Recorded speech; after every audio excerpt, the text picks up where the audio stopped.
Welcome to the Feel Better, Be Better instructional video series. These videos will teach skills to help develop better athletes with detailed explanations and step-by-step breakdowns.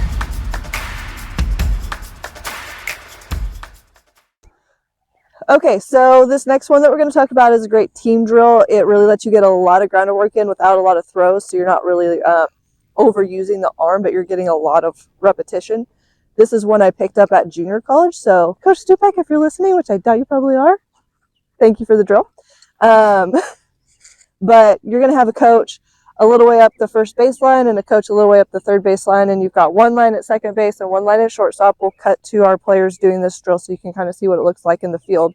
But basically what's happening is both those coaches are hitting ground balls at the same time across the field. So first baseline goes to short, third baseline comes to second. They're fielding a ground ball, throwing it in the bucket, going to the next line.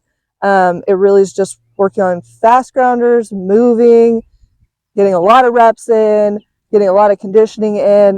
When we got older, where, errors were less acceptable, every time you missed one, you had to run to the fence and back, just as like get it out of your head, come back, do the next one. But I really like this drill because it just keeps kids moving. Now, when you first start this drill, especially with kids in particular, it's going to be organized chaos. Yes. And ultimately, when you get older, it's still organized chaos. It's just everybody knows what's going on. Yes. But when you're kids, you got to go slow. You kind of got to make sure they know what they're doing. Whereas after you get older, the coach is almost just peppering. It's just hit. Well, and with younger kids too, I always suggest having a person or two in the field to help. Be like, okay, fill the ball, put it in the bucket, move to the next one, help facilitate that movement. But then when you get to, a couple years of doing it, or 14s and up, then they kind of get the hang of it and they don't necessarily need that person. However, it does help to have someone out there to remind them to go get the ball or whatever. Yep.